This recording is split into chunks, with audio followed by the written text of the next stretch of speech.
mating it in the middle of the board, and then getting gold coins thrown at our board. The crowd goes crazy, and we feel like God for a minute. Very hard to do. I'm sure God's job is very difficult, but you know, we feel like happy God, should we say. And I've got some amazing games lined up, so mate it in the middle. Take a look at these games, and then look at some gold coins thrown at our board. The crowd goes crazy, and then if I get time, I'll finish with a little bit of blitz. Very hard to do. A little bit of fun and craziness. Now I have to warn you guys. Unfortunately, I'm away the whole of October. I'm playing a tournament for a week and a half, very strong chess tournament, trying to take out the likes of Maxime and Mickey Adams and people like this. So whilst you're watching this, I'll be over in the Isle of Man playing some moves myself. So that's why this show is pre-recorded. So it will be back, and I will be looking. It will be live at some point when I get a chance, but unfortunately it's pre-recorded today. I may even get a chance to join in the chat here if I'm in the Isle of Man and I finish my game in time. So I'll try to join in the chat. I'll let you know if I'm about, but I won't have all the devices here to film this. So it is pre-recorded, but that doesn't mean it can't be a lot of fun. And I want you guys to get involved with yourselves. And if I am watching, I might not even let you know so I can see how much you're insulting me. Always good to play that little backdoor viewer when you put those insults in. And get involved. I'll post some questions as we go along. And I just want you to enjoy a good fun hour and a half of chess. And hopefully you'll learn something as well. Okay, so the theme of this show is the king hunts. So I have a nice little picture of a king being hunted there from Macbeth, and Macbeth kills King Duncan there. Nasty old Macbeth. He was a very, very nasty chap, I believe, but he got his comeuppance in the end. And to get in the theme of Macbeth, I have my normal spicy prop, and that is Yorick here. Now, if you haven't seen Yorick before, this is my friend Yorick. And to quote Hamlet as we start off, we've got to start off a little bit of craziness. I have to do a little bit of quotation. Let me see. Oh, poor Yorick. I used to know him, Horatio, a very funny guy, and with an excellent imagination. He carried me on his back 1,000 times, and now how terrible this is him. It makes my stomach turn. Not as much as if I drink this. I don't know how many times I kissed the lips that used to be right here. Where are your jokes now? Your pranks? Your songs? Okay, let's start off like that. I apologise for my wackiness, but you know, I'm here to have fun as well. Okay, so let's dive into a nice king hunt from the old days. And this is between a chap called, as we can see, Matt Segal, sounds like a footballer from South America, against Falk Beer. Now, I like the second syllable of that, beer. But anyway, Falk Beer. And Falk Beer, there was a famous gambit named after him in the King's Gambit called the Falk Beer Counter Gambit. And this game, we're going to start with a King's Gambit. Woo, we love the King's Gambit. Say cheer if you love the King's Gambit. And the King's Gambit is, of course, the most romantic of openings. If you haven't played the King's Gambit once in your life as a chess player, you have not lived. Where have you been? Where have you been? Give it a go. It's a lot of fun. And the Falk Beer Counter Gambit is in this position where black does not take on f4, which is actually what Falk Beer did in this game. Instead, black counterattacks with d5. This is a very, if you don't know how to face a King's Gambit, I think this is a very good way to play if you want something a little bit safer. But we're not interested in that. We're going to dive in to the King's Gambit accepted. And now there are two ways to play this, the King's Gambit. You can either move with knight to f3, which is the old way of playing.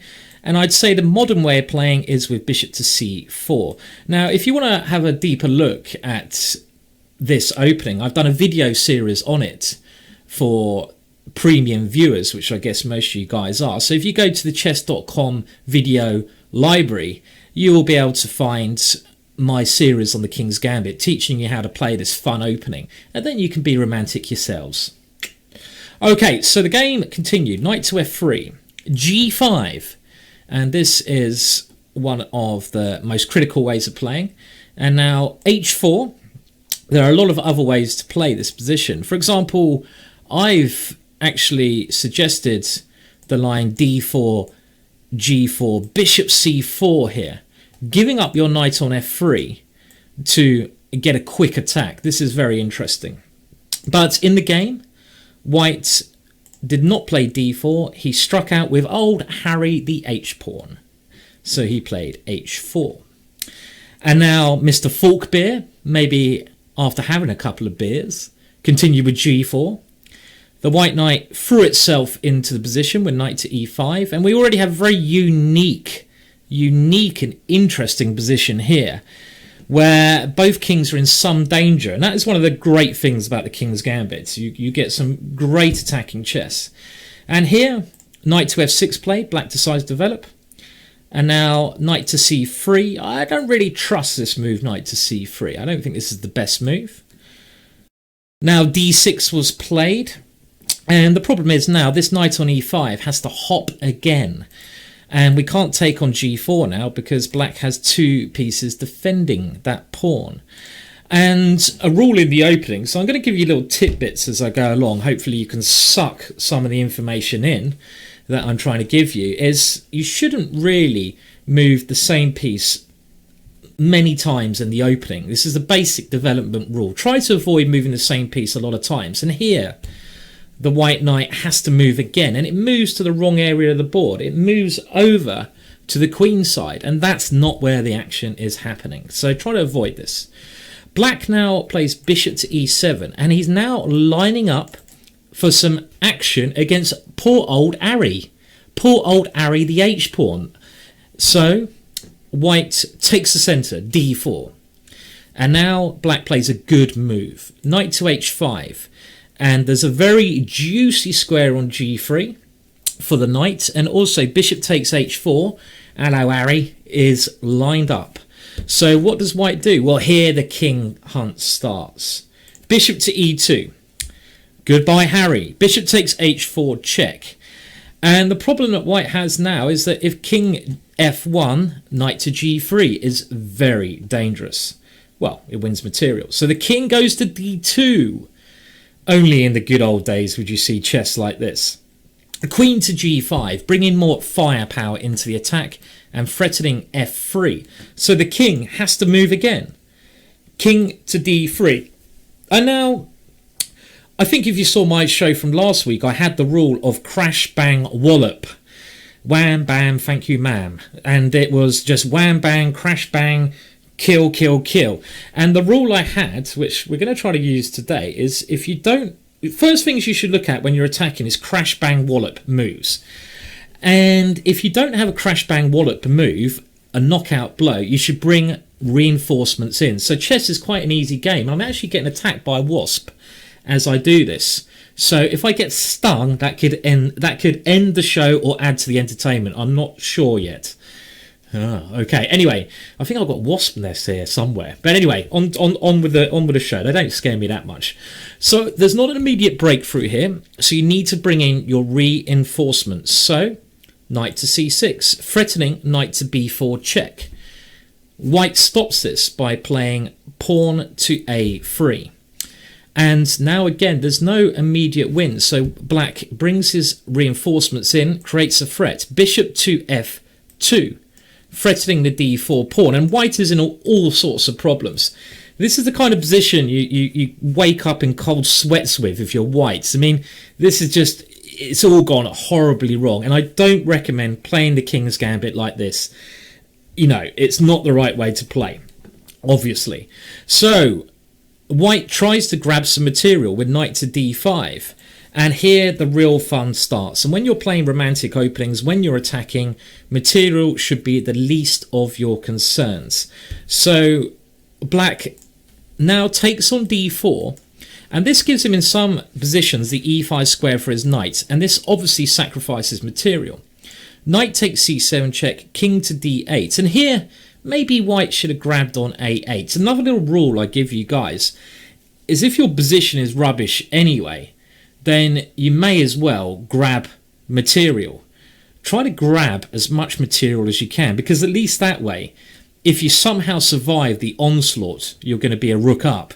Now, I don't like this next move, moving the knight back to d5, because even here, the white king is getting chased around the board. It's like a naked streaker in the chess club, and we don't really want them in the chess club. Well, I don't know. It could add a little bit of entertainment, but you know, it's also quite a weird sight having a naked streaker in a chess hall. Actually, that could be the challenge. My next challenge, to run around the Singfield Cup. No. Sorry, I'm thinking bad ideas. In England, there's this thing where people would run on football pitches, cricket pitches with no clothes on. I don't think I'm going to be the first to try this. Okay. So here, black continues the attack, but my thing is, when you're defending, grab as much material as you can anyway. White may as well grab the rook, because then if he survives the attack, he's going to win the ending. So that's the first tip. Under pressure, you have to play risky. So first question to you guys here: is there a crash bang wallop? I don't think so here. There nearly is, but not quite. So how do you bring in reinforcements and increase the pressure against white's position? And please chat amongst yourselves, leave some variations there. I'm sorry, I'm not here to give you a pat on the back and say, well done, you found the correct move, but I can't, because I'm not actually doing this live. This is pre-recorded, I'm afraid. It won't always be. But in this position, I think this show will help you attack, because we're going to look at ways to open up your opponent's king, increase the pressure. So how can you do that here? Look at this streaking king. This king is like the elephant in the room. And how can we attack that elephant? I like elephants, so I wouldn't actually want to do this in real life. But how do we open up the streaker? Actually, that sounds wrong, doesn't it? You know what I mean? How do we get to the king? Open up position. When you're attacking the king, you need to open up lines. Well, now f5. Of course, you play f5, because this is going to remove the e4 pawn from the position and bring in more firepower with a move like bishop to f5 check to follow up. So white now took on d6, threatening knight to f7 check in some lines, but of course black gets the first move in. So he takes on e4 with check. And here white only really has two moves, because black is threatening to go queen takes d5. So if knight takes e4, simply queen takes d5. Black is a piece up with a strong attack. And we really don't like the look of that, do we? So what can white play now? And I'm going to give you another question very soon. Well, if king takes e4 here, then it's simply bad. Remember this g3 square? Black can go knight to g3 check, king to d3 and take on d5 again.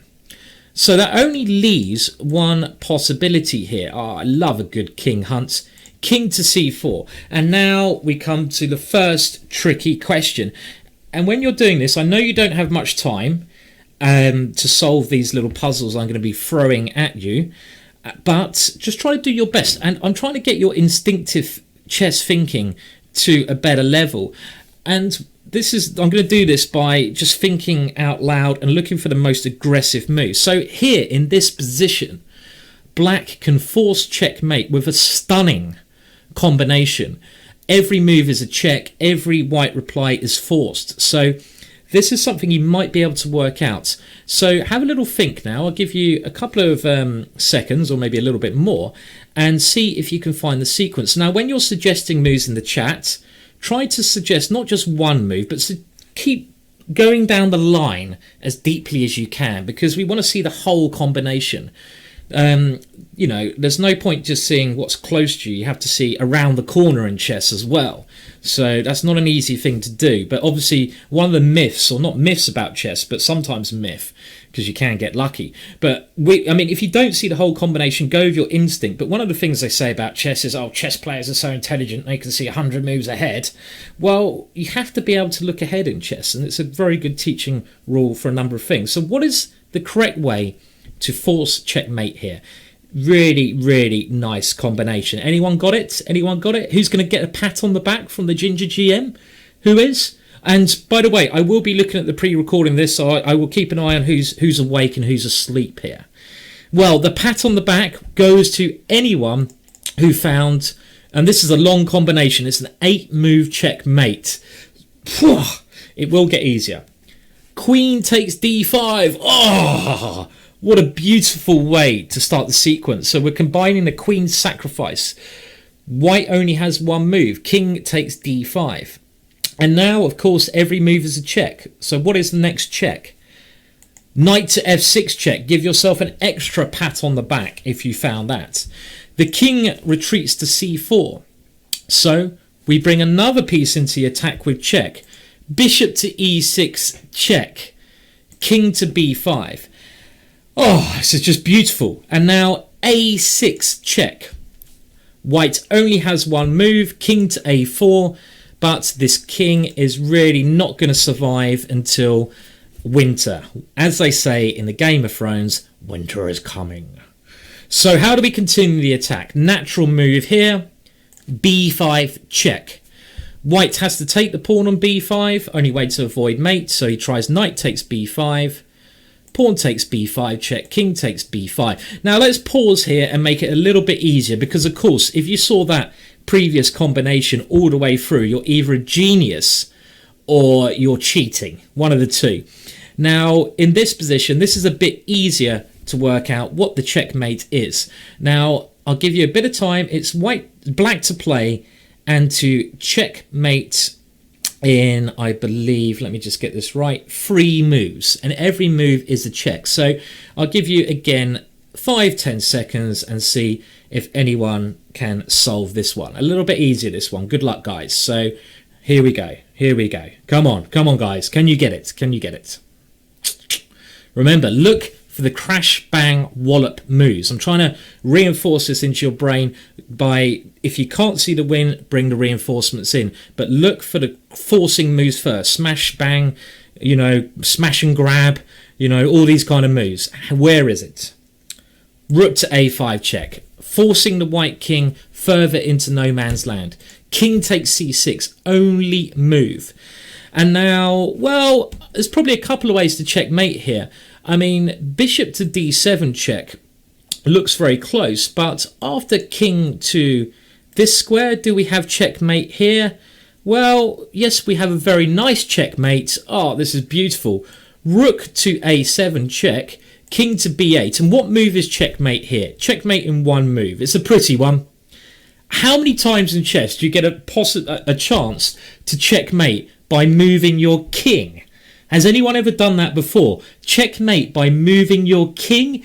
That's the kind of thing that, like I said before, that's a gravestone checkmate. It's one of those ones you want to put on your gravestone when you're dead. You want to put that position on your gravestone and everyone can come and look at that position and think, oh, isn't that beautiful? While you're resting eternally. So king to e7, checkmate. Oh, beautiful stuff. But there was another checkmate a little bit quicker. Instead of bishop to d7, should I just point out that after bishop to d7, king to d6 is checkmates in one move here in actually a number of ways. You can even now play rook to d5 checkmate, or bishop to e5 checkmate, or knight to e8 checkmate. And there's a wasp on my desk. The wasp attack. Okay, so that's one way. Another way, the way the game continued, bishop to d5 check, and this is the quickest way. White only has one square, king to e6, and now it's checkmate in one move. What is the checkmate? Well, there's two ways of doing it here. Either rook to rook to a6 doesn't work because the bishop's covering that square. A much better way is this lovely little move, knight to e8 checkmate. And every checkmate we're going to look at today, basically, it's a kind of, if you ever played this in one of your games, you'd want to like just run around shouting, and you'd be so proud of yourself. I wish you could see this wasp here, because now it's crawling over the keyboard. Can I show you that? Look at that. Can you see that wasp? Can you see the wasp there? Can you look at that? That wasp is trying to get in on the act on this show. Where did that wasp come from? I don't want to kill the wasp, you know, being a Buddhist and all that. Semi-Buddhist, not really a Buddhist, but, you know, we shouldn't kill things. But if I have to press a button, this little guy is making my life incredibly difficult here. But maybe he's my friend. Maybe he's coming to see old Yorick. Okay, anyway, on to the next game. So let's now look at another amazing combination. And this is an extremely famous game. One of the most famous examples of one-side castling. I'm keeping a very cautious eye on the wasp here, and in a brilliant manner. So let's see how you get on with this game. And this is between Hoffman and Petrov. And this game now was a great win for black. So let's flip the board, look at it from the black side. I may have to move this wasp outside soon. He's coming in. I haven't got any honey, dear boy. I haven't got any honey for you, sir. Okay, the game started. E4, E5. And now we had a sensible start to the game. C3, knight to F6, everything going very normally here. And now D4. And we have this gambit here, E5. I mean, when you're learning your openings, you really have to look at the sharpest openings that you might encounter first. So a little bit of advice. If you're learning a new opening, start with all the sharp stuff first, because, you know, at the end of the day, that's the stuff which could kill you before you got out of bed. And you know, when you're playing a game of chess, you want to get in the game. So make sure you've got the sharp stuff covered, and then move on to the positional stuff. And now knight to E4 played. Maybe a slightly dubious move. Bishop to D5. And where is the knight going to? Well, it has to go forwards. Knight takes F2, and the king hunt starts. King takes F2. Pawn takes C3, check. Oh, look at this king. King to G3. C takes B2. That pawn is it's dreaming of becoming a queen here and fulfilling its destiny, transforming itself into a beautiful queen, ending the fairy tale that the pawn has. I think it's Philidorf who said pawns are the soul of chess, but obviously if they become the queen, that's their lifetime ambition to transform into a queen.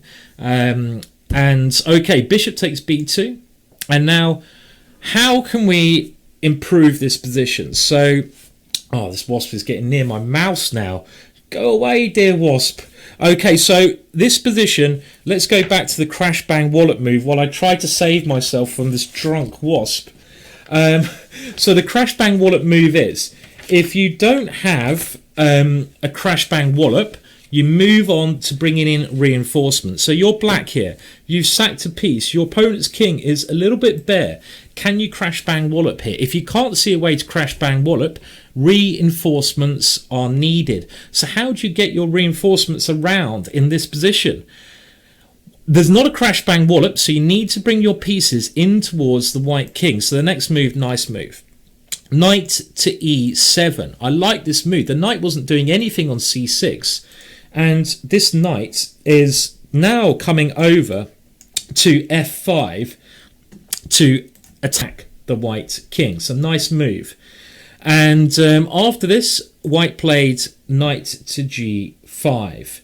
And poor little wasp here. Okay, knight to G5. I might even have to pause and put this wasp outside because it's coming up to my wrist now. And yeah, okay. So bear with me 1 second, everyone, please. I'm dodging my mouse and the wasp, okay.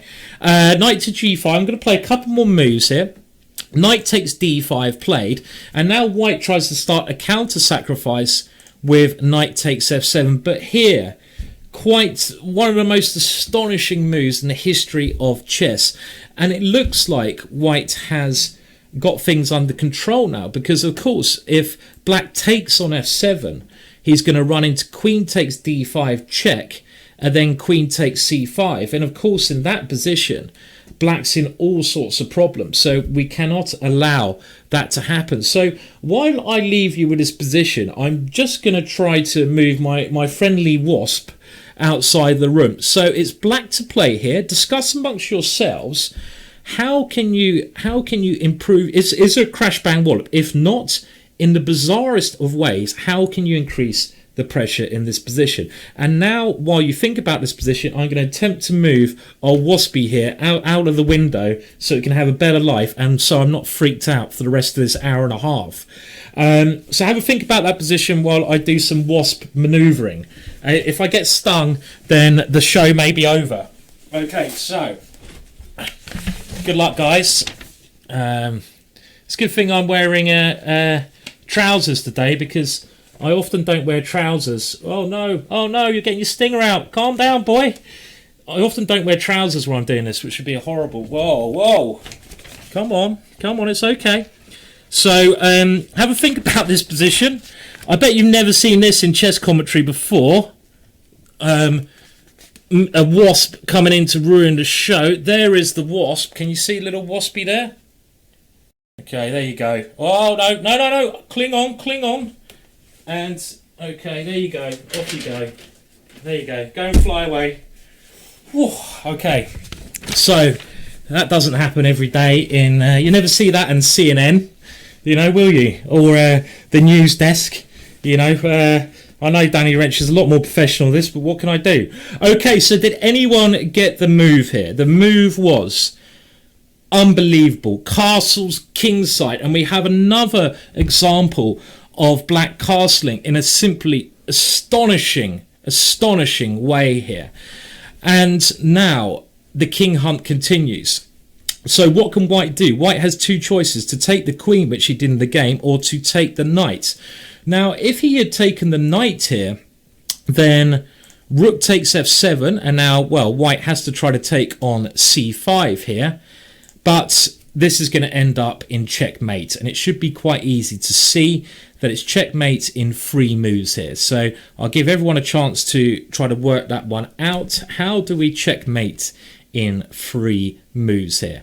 Very easy, actually. Remember, look at all checks and captures, crash bang wallops, queen to g